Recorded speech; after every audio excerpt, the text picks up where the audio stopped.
સ્પર્ધાત્મક પરીક્ષા માટેનો મહત્ત્વનો પોર્શન એટલે જનરલ નોલેજ. તમારા જનરલ નોલેજને અહીંયા ચેક કરો છો મિત્રો. પાસપોર્ટ નંબરના કેટલા ડિજિટ હોય? મિત્રો, સ્પર્ધાત્મક પરીક્ષાની જ્યારે તૈયારી કરી રહ્યા હોય ત્યારે તમારા માટે ઘણી વખત સામાન્ય ટૉપિકની અંદરથી પ્રશ્ન બની જતો હોય છે. અહીંયા જુઓ, આધાર કાર્ડ બરાબર 12 આપવામાં આવ્યું છે, એટલે કે આધાર કાર્ડના 12 ડિજિટ છે. તો પાસપોર્ટ નંબરના કેટલા ડિજિટ હશે? નીચે 4 વિકલ્પમાંથી બરાબર સમજો વિદ્યાર્થી મિત્રો.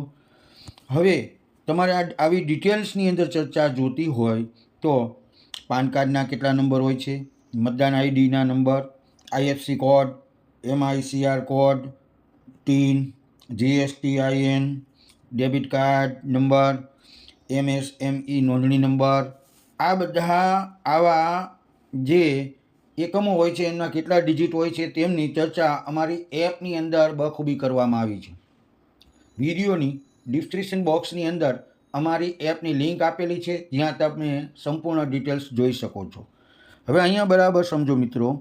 પાસપોર્ટ નંબર, તો પાસપોર્ટ જે હોય છે ભારતીય પાસપોર્ટ, એમાં A થી Z સુધીનો એક આલ્ફાબેટ હોય છે.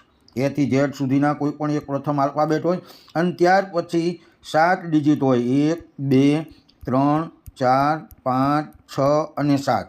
આ 7 છે તે ડિજિટમાં હોય છે અને એક આલ્ફાબેટમાં હોય છે. એટલે પાસપોર્ટ નંબરની અંદર કુલ 8 અક્ષર આવેલા છે.